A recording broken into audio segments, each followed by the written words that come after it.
Westminster, 1453. The throne room of Westminster Palace had witnessed coronations, treaties, and the grand pronouncements of kings. But on this August morning in 1453, it witnessed something no chronicler dared to fully record, the moment England's king became a stranger to his own mind. Henry VI sat upon the throne, but his eyes saw nothing. His hands, which should have signed decrees and commanded armies, lay limp in his lap like dead birds. Courtiers spoke to him, and he did not respond. Servants brought food, and he did not eat. The King of England had retreated somewhere deep within himself, leaving only a shell behind. The whispers began immediately. Some said it was divine punishment, others blamed witchcraft, but the truth was simpler and far more terrifying. The blood of Charles VI of France, Henry's grandfather who had suffered the same affliction, had finally claimed another victim. Madness ran in the royal veins like poison. Before we journey deeper into one of England's darkest and most brutal chapters, I need to ask you something. Where are you watching from? Drop your location in the comments. And if this is your first time on our channel, subscribe now, because what you're about to hear is a story that shaped the very soul of England, a tale of ambition, betrayal, and blood that the history books often sanitize, but that we will tell in its full, terrible truth. Queen Margaret of Anjou stood at the window of her chambers, watching ravens circle the Tower of London in the distance. She was 23 years old, French by birth, and now effectively the ruler of England. Her husband could not speak, could not sign his name, could not even recognize his own son, the infant Prince Edward, born just months ago while his father stared at walls. "The Duke of York must not be allowed near the king," Margaret said to Edmund Beaufort, the Duke of Somerset, her closest ally. "He will use this illness to seize power." Somerset nodded gravely. Richard, Duke of York, was the wealthiest noble in England and, through his bloodline, had a claim to the throne that some argued was stronger than Henry's own. He had been exiled to Ireland, kept far from court, but now, with the king incapacitated, he would surely return. What Margaret could not know, standing there in the cold morning light, was that she was about to become the architect of a conflict that would consume England for 30 years. The decisions she made in the coming months would send tens of thousands of men to their graves, exterminate entire noble houses, and transform the green fields of England into killing grounds. The War of the Roses had not yet begun, but its seeds were already planted, watered with ambition and fertilized with fear. And like all wars between brothers, it would be fought without mercy. York's return, 1454. Richard, Duke of York, rode into London on a February morning with an army of retainers at his back. He was 42 years old, battle-hardened from campaigns in France, and tired of being treated like a threat rather than what he believed himself to be, the rightful heir to a throne occupied by a madman. His great-great-grandfather had been King Edward III. Through both his father and mother, royal blood ran thick in his veins, and now, with Henry VI unable to rule, York saw his opportunity not to seize the crown, not yet, but to position himself as indispensable. The Parliament, desperate for leadership, named York Lord Protector of England. It was a title that gave him the power of a king without the crown. Margaret watched from the shadows, her fury barely contained. She had fought to have Somerset appointed instead, but Somerset was now imprisoned in the Tower, York's first act of authority. "He plays the loyal servant," Margaret said to her ladies, "but I see the hunger in his eyes. He wants everything." She was not wrong. York immediately began reforming the government, replacing Margaret's allies with his own men. The Earl of Salisbury, his brother-in-law and one of the most powerful lords in the north, became a fixture at court. So did Salisbury's son, the young Earl of Warwick, a man who would one day be called the Kingmaker, though no one could yet imagine why. For 15 months, York ruled England in all but name. He was efficient, capable, and increasingly resented by the Lancastrian nobles who saw their influence slipping away. They gathered around Margaret, waiting for the moment when Henry might recover. That moment came on Christmas Day, 1454. Henry VI opened his eyes, looked around his chamber, and asked to see his son. The madness had lifted as mysteriously as it had descended. Within weeks, Somerset was released from the Tower. Within months, York was stripped of his protectorship. The Lancastrians were back in power and they wanted revenge. York retreated to his estates, surrounded by his allies, and began to plan. If he could not rule through law, perhaps he would have to rule through force. The first blood of the War of the Roses was about to be spilled. May 22nd, 1455. The market town of St. Albans woke that morning to an ordinary day. Merchants set up their stalls. Women carried water from the well. Children played in the narrow streets between timber-framed houses. By noon, those same streets would be slick with noble blood. King Henry VI was traveling to a great council in Leicester, escorted by his closest lords, Somerset, Northumberland, and the young Duke of Buckingham. They stopped at St. Albans to rest, unaware that York's army was already approaching from the north. York had marched with 3,000 men, flying the banner of the White Rose. With him rode Salisbury and Warwick, their combined forces creating the largest private army assembled in England since the peasant revolts. Their demands were simple: remove Somerset from the king's presence.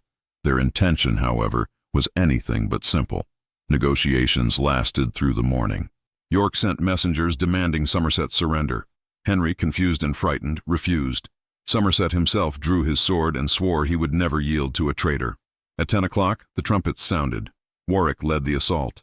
While York's main force attacked the barriers blocking the main street, Warwick's men broke through the back gardens and houses, pouring into the town from unexpected directions. The Lancastrian defense crumbled in minutes. Somerset fought like a cornered lion. He killed 4 men with his own hand before being surrounded near the castle inn. The Yorkist soldiers cut him down without mercy, hacking at his body even after he fell. The Duke of Northumberland died trying to protect the king. Lord Clifford was struck down fleeing through an alley. Henry VI himself was wounded. An arrow grazed his neck before being found cowering in a tanner's cottage. York knelt before him, all false loyalty, and swore he meant no harm to his sovereign. The king, bleeding and bewildered, had no choice but to accept. The first battle of St. Albans lasted less than an hour. Fewer than 100 men died, but among them were some of the greatest lords in England, and their sons would not forget. Young Henry Beaufort watched his father Somerset's body being stripped by looters. Young Lord Clifford held his dying father's hand as blood pooled in the gutter. These boys would grow into men consumed by vengeance. The war had begun, and it would not end until one rose had been utterly crushed beneath the other. Margaret's Vengeance, 1459. For 4 years after St. Albans, an uneasy peace held. York was once again named Lord Protector, then once again dismissed when Henry showed signs of stability. The court became a battleground of whispers and poisons, where today's ally might be tomorrow's corpse. Margaret of Anjou used this time to build her power. She traveled the country, securing alliances with lords who feared York's ambition more than they respected Henry's weakness. She reminded the widows of St. Albans that their husbands' killers still walked free. She promised rewards to those who would stand with her and threatened ruin to those who would not. The English chroniclers called her the she-wolf of France, and they did not mean it as a compliment. But Margaret knew what the chroniclers did not, that in a world of weak men, a strong woman must become stronger still or be devoured. In 1459 she struck. A royal army marched against the Yorkist lords, catching Salisbury's forces at Blore Heath in Staffordshire. The Lancastrians outnumbered them 2-1. It should have been a massacre. Instead, Salisbury feigned retreat, drawing the Lancastrian cavalry into a charge across a steep ravine. His archers cut them to pieces. Lord Audley, the Lancastrian commander, was killed with 2,000 of his men. But Margaret's main army remained intact, and it was vast, 30,000 men flying the Red Rose. The Yorkists fled to Ludlow Castle, York's ancestral stronghold, hoping to make a stand. What happened there would become one of the great shames of English history. On the night before battle, an entire contingent of Yorkist troops, the Calais garrison under Andrew Trollope, defected to the Lancastrians. They had been promised pardons and gold. They took both. York, Salisbury, and Warwick realized they could not win. In the darkness, they abandoned their army and fled. York to Ireland, Warwick and Salisbury to Calais. Behind them, they left their soldiers to face Margaret's wrath and York's own wife and younger children, including his 12-year-old son George and 8-year-old Richard. The Lancastrians sacked Ludlow with savage joy. They looted the castle, terrorized the town, and dragged York's duchess and children before the king as prisoners. Parliament declared York and his allies traitors, their lands forfeit, their names attainted. Margaret had won, but across the sea, The exiled lords were already planning their return, and when they came back, they would bring fire. Warwick's invasion, 1460. Richard Neville, Earl of Warwick, was 31 years old and already the most dangerous man in England. From his exile in Calais, he commanded a fleet that terrorized the Channel, capturing Lancastrian ships and distributing the plunder to win supporters. He was handsome, charismatic, and utterly ruthless, the perfect weapon for a house at war. In June 1460, Warwick crossed the Channel with a small army and landed at Sandwich. The people of Kent welcomed him like a hero. Within days, London opened its gates, its merchants choosing commerce over loyalty to a king they considered weak and a queen they considered foreign. The Lancastrian army waited at Northampton, protecting the king in a fortified camp. Warwick marched to meet them with his father Salisbury and his young cousin Edward, Earl of March, York's 18-year-old son, tall, golden-haired, and hungry for glory. The Battle of Northampton lasted 30 minutes. Lord Grey of Ruthin, commanding part of the Lancastrian line, had been bribed. He ordered his men to lay down their weapons and help the Yorkists over the barricades. The Lancastrian defense collapsed. The Duke of Buckingham, the Earl of Shrewsbury, Lord Egremont, all dead. Henry VI was captured in his tent, still praying, apparently unsurprised that God had once again abandoned him. Warwick treated the king with elaborate respect, escorting him to London as an honored guest, or a well-dressed prisoner. Margaret escaped north with Prince Edward, her hatred burning brighter than ever. Then Richard of York returned from Ireland. He marched into Westminster Hall in October 1460 and did what no one expected. He walked directly to the throne and placed his hand upon it, claiming it as his own. The assembled lords stared in shock. Even Warwick had not anticipated this. They had fought to reform the government, not to overthrow the king. A compromise was reached, the Act of Accord. Henry would remain king for his lifetime, but York would be named heir, disinheriting Prince Edward. It satisfied no one. Margaret would never accept it. York wanted more, and the young Prince Edward, just 7 years old, had been robbed of his birthright. War was now inevitable, not for reform, not for influence, but for the crown itself. Wakefield, December 1460. Snow covered the fields of Yorkshire as the year drew to its end. Richard of York had marched north to confront Margaret's growing army, but his intelligence was poor and his pride was worse. He celebrated Christmas at his castle of Sandal with only a fraction of his forces, unaware that the enemy was far closer and far more numerous than he believed. On December 30th, 1460, a small Lancastrian force appeared near the castle, seemingly vulnerable. York's commanders urged caution. "Wait for reinforcements," they said. "Do not leave the castle walls." But York was tired of waiting, tired of being seen as weak, tired of being anything less than a king. He ordered the attack. It was a trap. As York's men engaged the decoy force, the main Lancastrian army, nearly 20,000 strong, emerged from the surrounding woods. The Duke of Somerset, son of the man killed at St. Albans, commanded the center. Lord Clifford, whose father had also died that day, led the cavalry. They had waited 5 years for this moment. The Battle of Wakefield was a slaughter. York's army was surrounded and cut down in the frozen fields. The Duke himself fought until he could fight no more, then was pulled from his horse and killed, some said by Clifford's own hand. But the true horror came after the battle. York's second son, Edmund, Earl of Rutland, was just 17 years old. He had fled the battlefield with his tutor, trying to reach the safety of the town.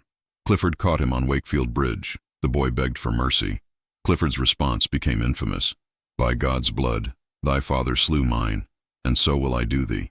He murdered the teenager where he stood. The Earl of Salisbury was captured and executed the next day. The heads of York, Rutland, and Salisbury were placed on spikes above the gates of the city of York. On the Duke's head, they placed a paper crown. Margaret had won her greatest victory. The House of York seemed broken. But far to the south, an 18-year-old boy received news of his father's death.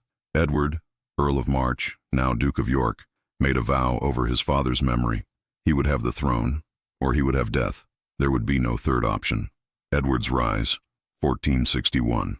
In February 1461, Edward of York won his first battle at Mortimer's Cross in Wales, crushing a Lancastrian force that had tried to prevent him from joining Warwick. During the fighting, 3 suns appeared in the winter sky, a phenomenon called a parhelion, caused by ice crystals in the atmosphere. Edward's men took it as a sign from God. He adopted the sun in splendor as his personal badge, and it would follow him to the throne. Meanwhile, Margaret marched south with her northern army. They were hungry, unpaid, and savage. Towns that resisted were sacked. Even towns that surrendered were looted. The Queen seemed unable or unwilling to control her troops, and southern England watched her approach with terror. Warwick attempted to stop her at the Second Battle of St. Albans. He failed catastrophically. His elaborate defensive positions, complete with primitive gunpowder weapons and caltrops, were outflanked and overrun. King Henry, who had been brought along as a Yorkist puppet, was recaptured by his wife's forces. Warwick fled. London should have been Margaret's. The city was undefended, the Yorkist lords scattered, the king restored to his rightful queen. But London's merchants, terrified of the northern army's reputation for pillage, refused to open the gates. They sent cartloads of food, hoping to appease the Lancastrians, but would not let them in. Margaret hesitated. Her army was restless, wanting to plunder the richest city in England, but she knew that sacking London would turn every southern lord against her. While she debated, Edward of York arrived with his army. London welcomed him as a liberator. He was tall, handsome, and English, everything Margaret was not. On March 4, 1461, in a ceremony rushed and informal by royal standards, Edward was proclaimed King of England. He was 18 years old. But Henry VI still lived, still wore a crown in the eyes of half the kingdom. The war was not over. It had barely begun. Edward marched north to find Margaret's army. They would meet at a place called Towton, and what happened there would determine the fate of England. Towton, March 29, 1461. It was Palm Sunday, and God should have been watching. Perhaps he was. Perhaps he wept. The armies met on a plateau south of the village of Towton in Yorkshire. Between 50 and 75,000 men faced each other across a snow-covered field, the largest battle ever fought on English soil. The Lancastrians held the higher ground. The Yorkists were outnumbered. A blizzard howled from the south, driving snow directly into the Lancastrian faces. Lord Fauconberg, commanding Edward's archers, recognized the opportunity. He ordered his men to advance just within range, loose a single volley, then retreat. The Lancastrians, blinded by the snow and unable to see where the arrows fell, responded with volley after volley, all falling short. When their quivers were empty, Fauconberg's archers returned, gathered the spent arrows from the snow, and used them to devastate the Lancastrian lines. Then the hand-to-hand combat began. For 10 hours, in freezing wind and blowing snow, Englishmen butchered each other with swords, axes, maces, and their bare hands. The fighting was so dense that men could barely swing their weapons. When soldiers fell, they were trampled into the bloody mud. There was no quarter given, no prisoners taken. This was not war, it was extermination. Edward fought in the front ranks, his height and golden hair making him a rallying point for his men. Twice the Lancastrians nearly broke through to him. Twice he threw them back. In the late afternoon, the Duke of Norfolk arrived with fresh troops. The Lancastrian left flank collapsed. Then the rout began. Men who had fought for hours dropped their weapons and ran. They ran toward a swollen stream called the Cock Beck, desperate to escape.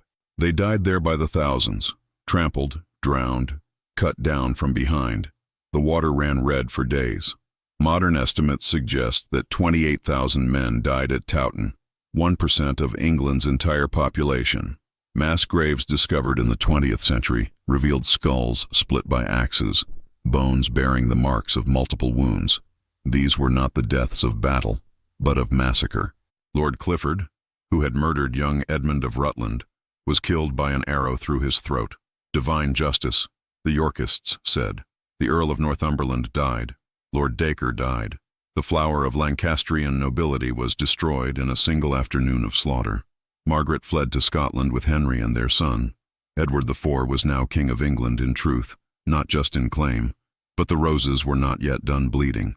The Kingmaker's treachery, 1469-1471.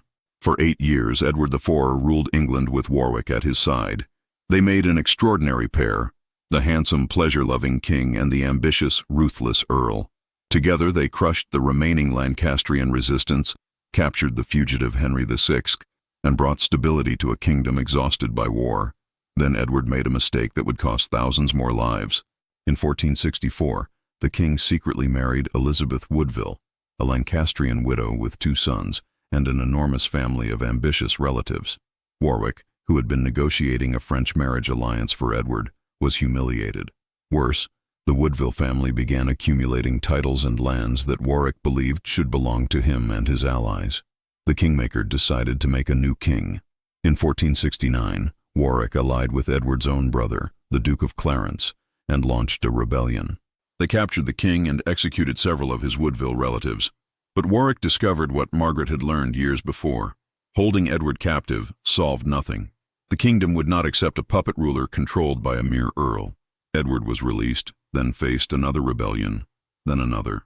Finally, in 1470, Warwick played his ultimate card. He allied with his former enemy, Margaret of Anjou, married his daughter to Prince Edward, and invaded England with a French fleet. Edward, caught off guard and outnumbered, fled to Burgundy. Henry VI was pulled from the Tower and restored to his throne, a confused, broken man who barely understood what was happening. Warwick ruled England in his name, but Edward was not finished. In March 1471, he returned with a small army and an audacious plan. His brother Clarence, realizing that Warwick would never make him king, switched sides again. The Yorkist forces swelled. At the Battle of Barnet, fought in thick fog on Easter Sunday, Edward's army crushed Warwick's forces. The kingmaker himself was killed trying to flee, run down and butchered by common soldiers who stripped his famous armor and left his body naked in the mud.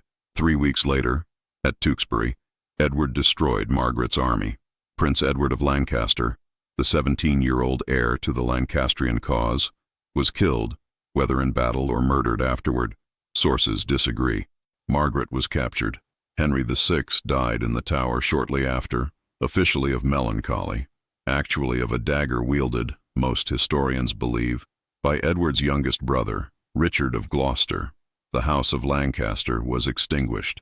The War of the Roses seemed finally, mercifully, over. It was not.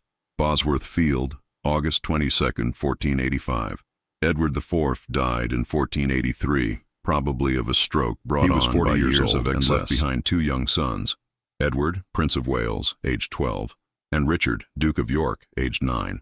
Their uncle Richard of Gloucester was named Lord Protector. Within 3 months, Richard had declared his nephews illegitimate, seized the throne as Richard III, and imprisoned the boys in the Tower of London. They were never seen again. What happened to the princes in the Tower remains one of history's most enduring mysteries, but most contemporaries believed Richard had them murdered. Richard's seizure of power united his enemies. The Woodvilles, the remaining Lancastrians, and even many former Yorkists began looking for an alternative. They found one in Henry Tudor, a Welsh nobleman with a distant claim to the Lancastrian line through his mother, Margaret Beaufort. In August 1485, Henry landed in Wales with a small army of French mercenaries and English exiles. Richard marched to meet him with the full force of royal power, perhaps 15,000 men against Henry's 5,000. They met at Bosworth Field in Leicestershire on a hot summer morning. The battle should have been a Yorkist victory. Richard had numbers, experience, and the legitimacy of the crown. But Lord Stanley, commanding a large contingent, refused to engage. His brother William Stanley held another force on the opposite flank. They watched and waited, calculating which side would win. Richard, seeing Henry's banner across the field, made a desperate gamble. He led a cavalry charge directly at the Tudor pretender, hoping to end the war with a single blow. It was the act of a warrior king, brave and possibly suicidal. He came close, terrifyingly close. Richard's charge killed Henry's standard-bearer and reached within sword's length of Henry himself. But then William Stanley's men crashed into the royal flank. Richard III died fighting, the last English king to fall in battle. According to legend, his crown was found in a hawthorn bush and placed on Henry's head by Lord Stanley. The Wars of the Roses ended where they had begun, with a king dead and a new dynasty rising from the blood of the old. Henry VII married Elizabeth of York, Edward IV's daughter, uniting the white rose and the red. Their son, Henry VIII, would transform England forever. Their granddaughter, Elizabeth I, would make it an empire. But the scars of the roses never fully healed. For 30 years, England had consumed itself, noble house turning against noble house, brother killing brother, father and son dying on opposing sides. Perhaps 100,000 men died in the fighting, soldiers, lords, and the peasants who got in the way. The lesson of the Wars of the Roses is brutal and simple. When the ruling class turns on itself, everyone bleeds. When legitimacy is questioned, only swords can provide answers. And when the Game of Thrones begins, it does not end until the board is cleared. England would remember. And for centuries afterward, whenever ambitious men eyed the throne, they thought of Towton's blood-red snow, of princes vanishing in towers, of kings dying in hawthorn bushes. The roses had taught their lesson well. The end. If this story moved you, don't forget to like, subscribe, and share. Would you like to create a second version of this story in another language? If yes, I will automatically adapt the cultural, geographical, and linguistic elements to fit the new language's native context, preserving the emotional and narrative essence.